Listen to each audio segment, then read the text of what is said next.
係咁網友嗱，呢條片係講乜嘢咧？係講呢一個講烏克蘭嘅幾件事嘅。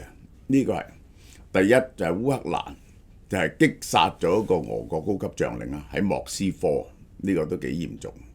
咁就係即係都幾犀利。第二就係究竟呢個朝鮮有幾多人喺俄羅斯作戰？呢個作戰嘅情況係點呢？同埋俄羅斯嘅經濟狀況係點呢？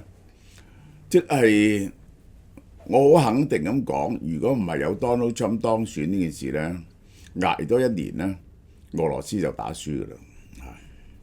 咁但係當然啦，Donald Trump 上台就改變晒一切，呢個就係好啦，買咗我呢本書未啊？咁就係即係呢本書其實主要係講明英宗呢個好得意，佢個古仔真係好得意，好傳奇。係啊，我要更正，另外有兩個皇帝係落咗台，然後就係再登基嘅，就唐中宗同唐睿宗，呢個就係呢兩個啱。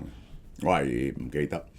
咁但係咧，你話呢一個落咗呢個俾人哋捉咗去，俾呢個俾瓦剌捉咗去，然後翻嚟又做咗太上皇，然後搞政變上翻台嘅咧，真係冇人。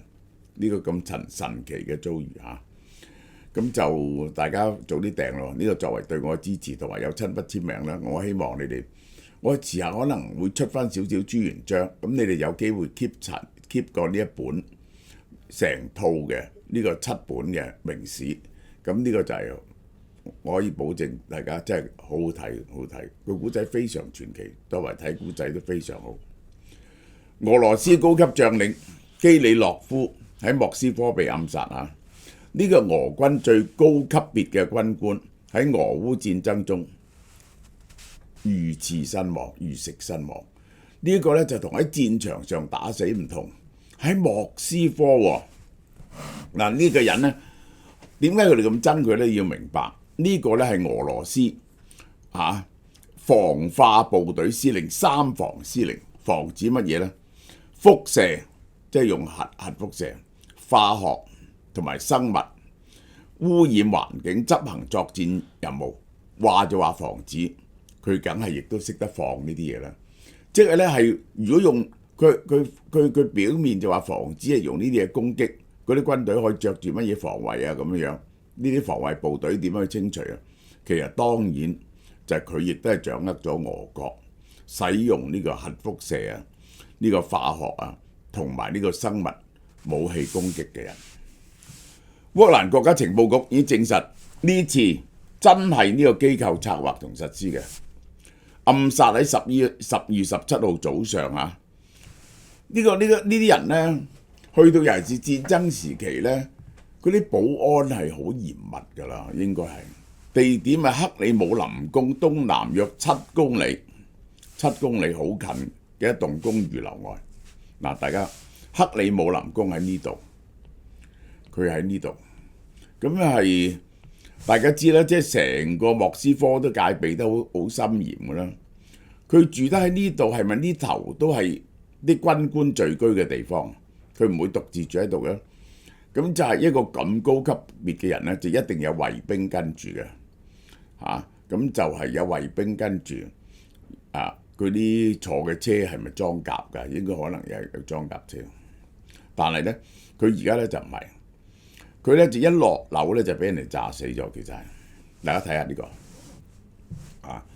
佢喺呢度，佢喺個 apartment 度出嚟就發生爆炸，炸完咧就變咗咁。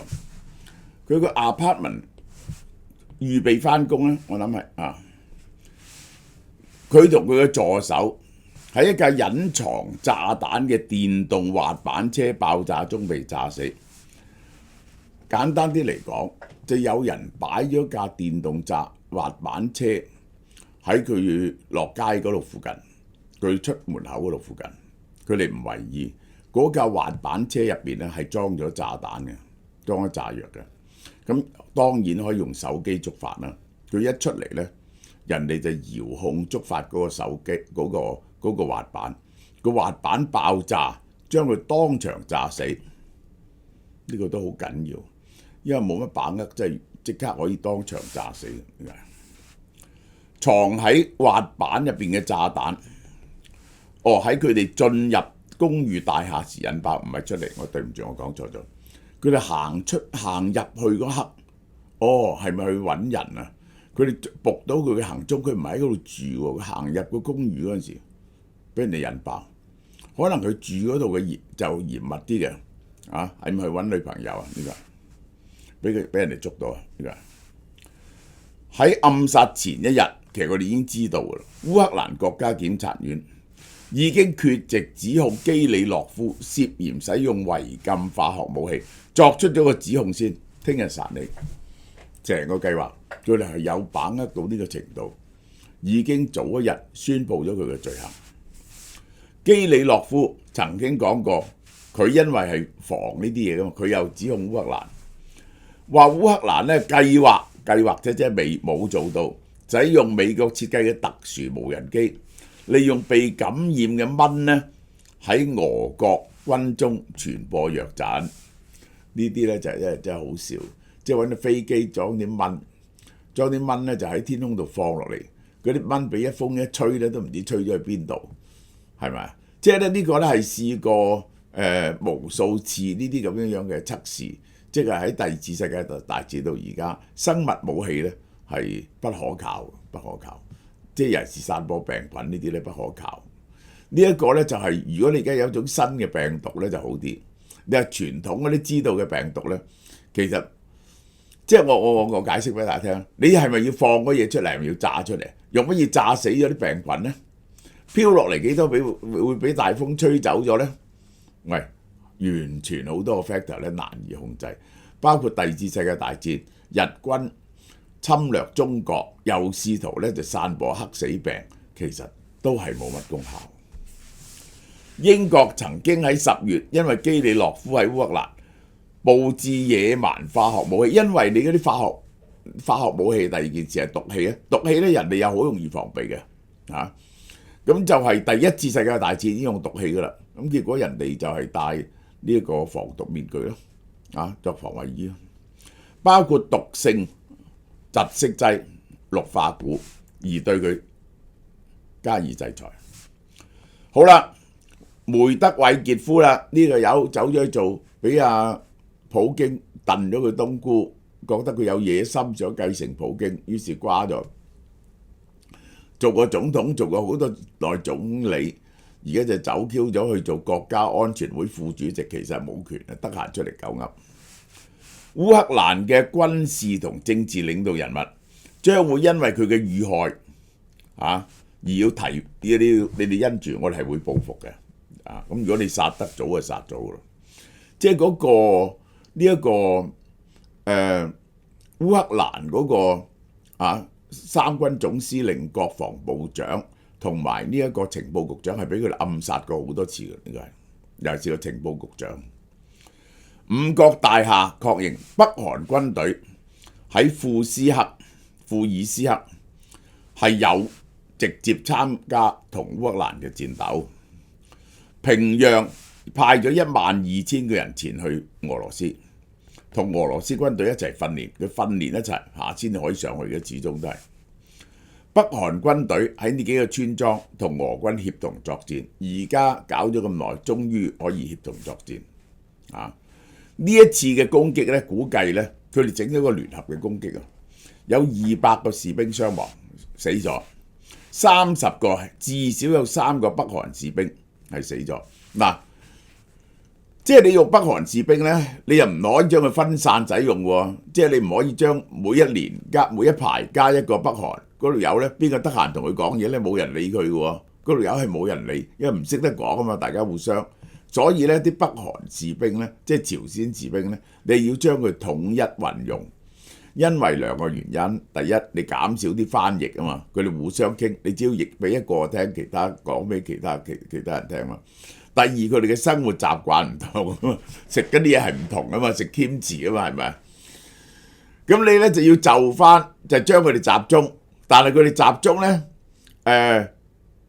喂，佢哋有冇心機打仗咧？呢啲朝鮮士兵你真係唔知道佢哋嘅士氣點，而且就算你透過翻譯落命令咧，嗰啲命令咧都係七除八拆喎。嗰班朝鮮人喺度諗計點樣去應付你，你完全唔知點樣敷衍你，避免自己死，係好麻煩嘅。即係你如果使用呢啲咁樣嘅講第二種話、第二種生活習慣嘅人咧，你起碼都要去到一個旅啊咁上下咧，先有啲作用。即係自己有一個旅嚇，佢哋內部先至各部門嘅支援先至得。如果唔係咧，佢 call 你俄軍嘅炮兵支援啊，講唔講得掂啊？呢個係澤連斯基喺 X 平台發布影片啦，呢個俄軍焚燒北韓陣亡士兵塊面，以遮掩佢真實嘅身份。嗱，佢就係而家咧就話，即係呢啲北韓呢啲朝鮮士兵梗係有東方人塊面啦，但係俄羅斯都有東方人噶嘛。佢開頭咧係想用俄羅斯嗰啲東方人面嘅部隊嚟到掩護，但係結果係失敗。而家咧都係要獨立成軍嘅呢啲。烏克蘭總部話北韓同俄羅斯聯合部隊啊，因為言語隔膜，佢哋見到有啲人嚟緊，哇！紅鬚綠眼喎，好得人驚，唔似俄羅斯人開槍打佢。你估係咩人啊？係車臣人，因為佢哋唔認得烏克蘭人。其實烏克蘭人同俄羅斯人呢個樣咧冇乜分別，佢反而覺得啲車臣人咧，車臣人係塔塔嚟噶嘛，即係蒙古族噶嘛，佢就走去打啲車臣人，打死咗8個車臣人。呢件事我聽過。好啦，北韓軍隊而家已經由94獨立旅補充新嘅人員，佢已經有啲損耗，於是咧要再加新嘅人員，有啲人咧俾人哋炸死咗。北韓啊已經由次要防線轉移到前線，佢哋驚佢唔適應咧，就首先咧佢訓練一下先，起碼食下土豆加牛肉先，咁然後咧就去後邊嘅防線，等佢習慣下呢個前線嘅氣氛啊。如果唔係咧，你好驚啊嘛。咁然後咧就將佢搬去前線嗰度打啦，結果咧就係死亡咗幾十人。北韓突擊隊啊，好大鑊啊！我做北韓人都覺得被逼穿越2公里雷區，先至能夠突襲一個廢墟。你行啦，前面有唔知有冇地雷，行2公里，然後咧都係襲擊一個人哋係有防守嘅廢墟。喂，俾支槍你，叫你行過去，呢個係美國及其盟友10月16號發表咗聯合聲明，譴責北韓介入戰爭係危險擴大嘅衝突行為，即係咧你拉多個國家去打咧，咁咧當然好可能就係變咗係國際化咗，變咗世界大戰。嗱，佢俄國好小心嘅，佢就唔將佢唔叫嗰啲朝鮮士兵咧就走去烏克蘭境內打。佢話喺俄羅斯境內打咧，呢個咧係合法嘅。佢話呢個佢哋冇出到俄羅斯境喎，即係唔係喺侵略境界，佢冇幫手侵略，佢係幫手俄羅斯自衛。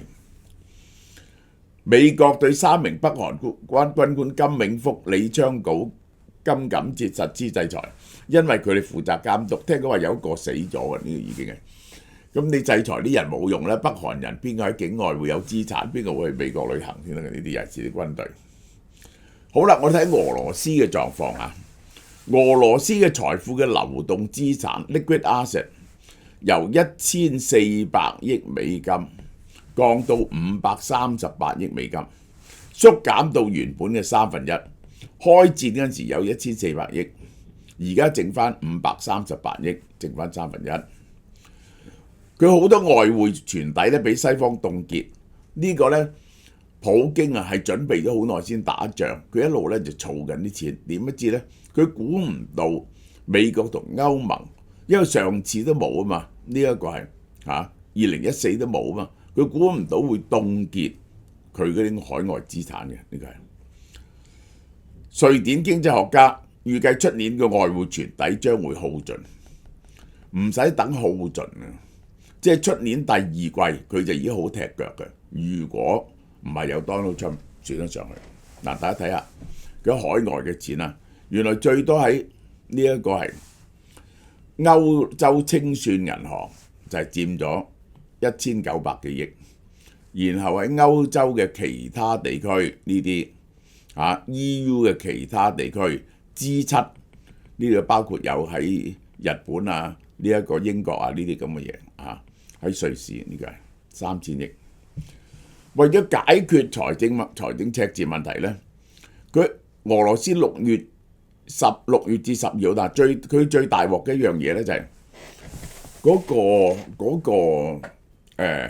而家嗰啲石油價錢啊係跌到70蚊，咁咧呢個咧就爭好遠，同埋咧佢而家出口咧好唔方便，開始制裁緊嗰啲呢一個幽靈嘅石油船嘅油輪，賣咗50噸黃金佢而家仲有279噸黃金，個 liquidity 咧係要包括埋黃金嘅，呢個黃金咧唔係剩翻好多嘅啫喎。俄羅斯2025至2027嘅預算赤字持續增加，2025 1110億，出年200億，後年210億、280億，3年600億美金，陰公呢個真係點解陰公啊？喂，咁俄羅斯咁大嘅國家，經濟咁大鑊，打仗呢個啲人又走，又受西方制裁，佢哋個赤字咧唔大得過香港好多，係咪陰公呢個？今年110億，要啦整香港2000億喎，呢個係。就算最多280億咧，都係2000零億啫喎，竟然多唔過香港。好啦，俄羅斯最大鑊最近咧就對呢一個 Gazprom 嗰間銀行進行制裁，導致盧布大幅度貶值，呢個係導致個通脹再升上去而家佢嘅利率咧係21%，我估計短期會再加幾個 percent，21% 唔得㗎啦，要加到25%。佢面臨8% 嘅通脹率，呢個係假嘅，呢個係假嘅，即係因為咧佢係冇計嗰個俄羅斯嗰個克氏匯率嘅問題啊，即係實際上俄羅斯嘅通脹如果利息係21% 咧，一定係30%以上嘅。名目工資增長都17%，所以呢兩樣嘢你知道，當名義工資增長係17%咧，個通脹係冇可能係8% 嘅，只會高過個名義嘅通脹率嘅啫。俄羅斯估計出年嘅經濟增長會跌到0.5至1.5，表面有，其實係冇。所謂有嘅嘢咧，因為 GDP 嘅計法咧，你做嘢咧佢就GDP 可以由生產端同埋消費端嚟到計算，你嗰啲武器啊、軍工啊嘅生產咧，就係全部係食晒個經濟增長，係 crowd out 咗其他嘅經濟活動嘅。根據國際貨幣基金俄羅斯政府2023年係增加3.6%，其實完全係政府嘅軍事支出、戰時經濟。我哋大家睇下，出年咧就會跌翻落嚟㗎啦。呢個就係俄羅斯工業家同企業家聯盟叫政府干預中央銀行，叫佢減息，因為咧高息咧我話俾你聽，如果20幾個%利息咧，冇人做生意，冇人做生意，做得嚟我買啲貨做得嚟賣出去係咪加到咁多價咧？如果唔係必需品，佢加唔到咁多價，加唔到咁多價咧。賣出去咧買唔翻啲貨翻嚟，因為又有通脹，買唔翻啲成本翻嚟。結果我曾經講過，所有嘅通脹到最後都係變咗滯脹。滯脹嘅意思就係有兩個意思，第一就係依然有通脹，第二個經濟非常之蕭條。點解有滯脹咧？就因為如果你有高級通脹嗰刻，即係好似而家委內瑞拉咁。嗰啲人就唔會從事生產，呢個就係 Milton Friedman 講嘅 torn down the fabric of the society。因為咧，我哋生產完咧，我不如集住啲貨遲啲賣俾人。我點解生產咧？呢個係生產賣咗出去，我買唔翻啊嘛。我不如集住啲貨，個個都集住啲貨，大部分人唔生產咁，因此個經濟一定陷入衰退。經濟陷入衰退同高通脹同步。呢個就叫做滯脹，呢個就係好啦。俄羅斯失業率得2%，呢個冇意思嘅，因為點解咧？佢嘅軍隊係增加咗100萬人度啦，增加咗100零萬人，連埋軍隊嘅 logistic 軍工嗰度咧又增加咗100零200萬人啦，又有100零萬人走咗啦，咁根本個失業率咧就係好低，所有嘅戰時經濟咧都係如此噶啦。俄羅斯2025年國防支出增加25%，佔 GDP 嘅6%。俄羅斯係本來係400-500億美金嘅嗰個國防預算，已經係好高噶啦，已經係呢個係3-4%嘅。佢而家其實係 double 咗嘅，係去到6-7% 度，係1000幾億美金一年，1000幾億，每日係打幾億美金嘅，喺前線度打幾億美金，佔 GDP 嘅6%。咁於是咧就將嗰啲民生物資咧就逼走咗，啲人咧就開始啲物資咧就短缺。大家睇下呢個表面上嗰個俄羅斯盧布咧係100幾對1蚊美金，其實唔係嘅，黑市咧早就去到呢度，呢個係好啦。嗱，呢隻 NMN 咧就抵到你唔信㗎啦，我講俾大家聽，大家快啲買。我哋咧一定係堅決，我哋啲嘢咧係性價比最高嘅。首先韓國名牌啦，信得過啦，佢加咗5樣美膚嘅產品喺入邊嘅，加咗 collagen 嘅，1088蚊，我哋定價已經低㗎啦，就8折870蚊，再送呢個 Form Bio 嘅雙重免疫益生菌。同埋呢隻獵戶素，哇！呢隻獵戶素咧，我真係食咗就唔屙夜尿，晚晚都我可以話俾你聽，我可以負責任地話俾你聽。呢個俾男人、女人咧就令到你更加青春漂亮咧，就加呢隻 Form Bio 嘅微膠原蛋白俾你加埋518蚊，呢個就係呢個買870蚊送518蚊嘢俾你，係咪好抵咧？好啦，我哋出呢本大起大。而家開始預訂大起大落的皇帝呢個朱祁鎮。明朝咧一共有16個皇帝，開拓有名一代豐功偉績嘅太祖同成祖固然係值得史家大書特書啦。但我呢本書其實第3本嘅重點係放喺明朝嘅第6個君王英宗朱祁鎮，因為我認為佢歷史上最傳奇嘅皇帝。大家聽下。點解話係最傳奇嘅皇帝呢？中國歷史上從來未試過有一個咁嘅皇帝。佢在位嗰陣時正值國力鼎盛，而佢呢喺一場親率50萬大軍嘅土木堡之變嘅戰役中慘敗，俾北方嘅瓦拉索夫脅迫着佢周圍流徙。好多次咧索取贖金喎。按理說佢大有可能咧死於戰亂，但係咧就算能夠偷生，從此咧都應該一蹶不振，名字淹沒於歷史嘅煙雲之中啦。但令人驚訝嘅係，1年後佢竟然被釋放，踏上故土。回國後，英宗俾細佬景帝封為太上皇。軟禁於南宮長達7年，爭啲冇命。景泰8年，景帝病重，有人藉機發動政變，擁立佢重登帝位。奪門之變之後，佢第2次登基，年號天順，接住又執政咗7年，前後在位22年，成為中國歷史上唯一一次2次登基嘅皇帝。從上面嘅簡述，大家是否有同意佢歷史上最具傳奇色彩嘅皇帝呢？咁大家可以預訂喎。2025年2月就寄出啦，呢個本書係。咁呢個咧就空郵嘅價錢台灣就484蚊台幣，呢個已經8折咗噶啦，呢個就係8折咗噶啦，呢個就係。咁就係包埋郵費，呢個包埋郵費，本書8折咗噶啦。咁最貴就係歐洲2000即係500蚊到，美加400幾蚊到，呢個係。嗱，你哋預訂我先，你預訂幾多印幾多㗎？又有親筆簽名嘅，呢個係。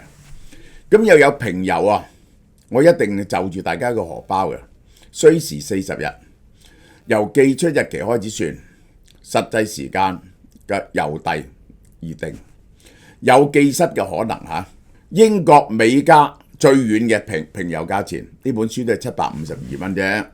咁咧呢個就係我相信你哋應該儲齊一套明朝歷史啊！呢套係我覺得我真係睇晒街道上一本寫朱元璋，冇人寫得好過我，冇人寫得好過我，包括嗰啲歷史大家唔係。啊，仲有我要提一提呢本書咧，我係同我妹妹合著嘅。我好開心，我哋兩兄妹合著嘅。我個妹叫蕭若碧，佢幫我好細心考究同埋整好晒啲文字。